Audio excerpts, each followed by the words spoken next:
ಕೀರ್ತನೆ 23 ಅನ್ನು ಧ್ಯಾನ ಮಾಡಿ. 23 ಕೀರ್ತನೆ ದೇವರು ಅವರು ನಮ್ಮ ಕೊರತೆಯನ್ನು ನೀಗಿಸಿ ಆತನು ಒಳ್ಳೆ ಕುರುಬನಾಗಿದ್ದಾನೆ. ಆತನ ಎಲ್ಲ ಕೊರತೆಗಳನ್ನು ನೀಗಿಸಿದ್ದಾನೆ. ಸೊ ಆ ಕೀರ್ತನೆ 23 ನಾವು ಯಾವಾಗಲೂ ಹೇಳುತ್ತಿರಬೇಕು. ಅದು ನಮ್ಮ ಜೀವಿತದಲ್ಲಿ ಆ ಪ್ರಾಮಿಸನ್ನು ನಾವು ದೇವರು ಕೊಟ್ಟಿರೋ ಪ್ರಾಮಿಸನ್ನು ನಾವು ಆಯ್ಕೆ ಮಾಡುವಾಗ ಕರ್ತನು ಅದನ್ನು ನೆರವೇರಿಸುತ್ತಾನೆ. ಸೊ ಕೀರ್ತನೆ 23:50 ಯೆಹೋವನು ನನ್ನ ಕುರುಬನು, ಕೊರತೆ ಪಡೆಯನು. ಆತನು ಹಸಿರು ಹುಲ್ಲು ಕಾವಲುಗಳಲ್ಲಿ ನನ್ನನ್ನು ತಂದಿಸುತ್ತಾನೆ. ವಿಶ್ರಾಂತಿಕರವಾದ ನೀರುಗಳ ಬಳಿಗೆ ಬರಮಾಡುತ್ತಾನೆ.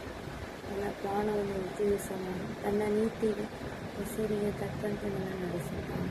ನಾನು ಕಾರ್ಗತ್ತಲಿನ ಕಣಿವೆಯಲ್ಲಿ ನಡೆಯುವಾಗಲೂ ನೀನು ಹತ್ತಿರ ಇರುವುದರಿಂದ ಕೇಡಿಗೆಗಳನ್ನು ನಿನ್ನ ದೊಣ್ಣೆಯು ನಿನ್ನ ಕೂಗು ನನಗೆ ಧೈರ್ಯ ಕೊಡುತ್ತಾನೆ. ವೈರಿಗಳ ಮುಂದೆಯೇ ನನಗೆ ಔತಣವನ್ನು ಸಿದ್ಧಪಡಿಸುತ್ತಾನೆ. ಪಾತ್ರೆ ತುಂಬಿ ಹೊರಸೂಸಿ ನಿಶ್ಚಯವಾಗಿ ನನ್ನ ಜೀವಮಾನಗಳೆಲ್ಲ ಶುಭವೂ ಕೃಪೆಯೂ ನನ್ನನ್ನು ಬಾಧಿಸುವವು. ನಾನು ಸದಾ ಕಾಲವು ಯೆಹೋವನ ಮಂದಿರದಲ್ಲಿ ವಾಸಿಸುತ್ತೇನೆ. ಬೇರೆ 21 ಕೀರ್ತನೆ ಯಾವಾಗಲೂ ಇದನ್ನು ಮೆಡಿಟೇಟ್ ಮಾಡಬೇಕು, ಹೇಳ್ತಾನೆ ಇರಬೇಕು. ಕರ್ತನನ್ನು ಹಸಿರು ಹುಲ್ಲುಗಳನ್ನು ನಮ್ಮನ್ನು ತಂದಿಸುತ್ತಾನೆ. ಶಾಂತಿಕರವಾದ ನೀರುಗಳ ಬಳಿಗೆ ನಮ್ಮನ್ನು ಬರಮಾಡುತ್ತಾನೆ. ಯಾವ ಕೊರತೆಯೂ ನಮಗೆ ಇರುವುದಿಲ್ಲ. ದೇವರು ನಮ್ಮನ್ನು ನಮ್ಮ ಅಗತ್ಯಗಳನ್ನು ಪೂರೈಸುವ ಕರ್ತನಾಗಿದ್ದಾನೆ. ಈ ದಿನದಲ್ಲಿ ನಾವು ದೇವರಲ್ಲಿ ನಾವು ಕೇಳಿಕೊಳ್ಳುವ, ಕರ್ತನೆ ನನ್ನ ಕೊರತೆಯನ್ನು ನೀಗಿಸಪ್ಪ, ನನಗೆ ಬೇಕಾಗಿರೋ ಅಗತ್ಯಗಳನ್ನು ಕರ್ತನು ವಾಕ್ಯ ಹೇಳುತ್ತೆ. ನಾನು ಕಣ್ಣೆತ್ತಿ ಪರ್ವತಗಳಲ್ಲಿ ನೋಡುತ್ತೇನೆ, ನನ್ನ ಸಹಾಯವು ಇಲ್ಲಿಂದ ಬರುವುದು. ಭೂಮಿ ಆಕಾಶಗಳನ್ನು ನಿರ್ಮಿಸಿದ ಯೆಹೋವನಿಂದಲೇ ನನ್ನ ಸಹಾಯ ಬರುತ್ತದೆ. ಹೌದು ಪ್ರಿಯರೇ, ನಾವು ನಮ್ಮ ಸಹಾಯಗಳು ಯಾರಿಂದಲೇ? ಕರ್ತನಿಂದಲೇ ನಮ್ಮ ಸಹಾಯ ಆಗುತ್ತದೆ. ಭೂಮಿ ಆಕಾಶಗಳನ್ನು ಉಂಟು ಮಾಡಿದ ದೇವರಿಂದ ಮಾತ್ರ ನಮ್ಮ ಸಹಾಯ.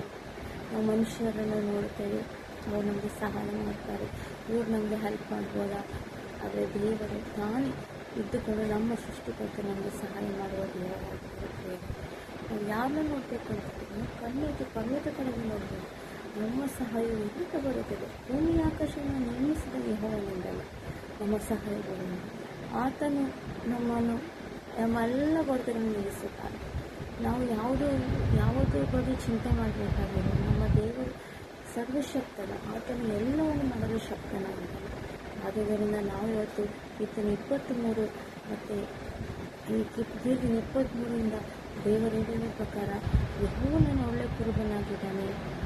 ಆತನು ನನ್ನನ್ನು ಹಸಿರು ಹುಲ್ಲುಗಾವಲುಗಳನ್ನು ತಂದಿಸುತ್ತಾನೆ. ನಿಜವಾಗಲೂ ಆತನು ಒಳ್ಳೆ ಕುರುಬನಾಗಿದ್ದಾನೆ. ನೀವು ನಂಬಿದರೆ ದೇವರ ಮಹಿಮೆಯನ್ನು ಕಾಣಬಹುದು. ಯೇಸುವಿನ ನಂಬಿ ಖಂಡಿತವಾಗಿ ನಿಮ್ಮ ಜೀವಿತದಲ್ಲಿ ಒಂದು ಬದಲಾವಣೆಯನ್ನು ನೀವು ನೋಡುತ್ತೀರಿ.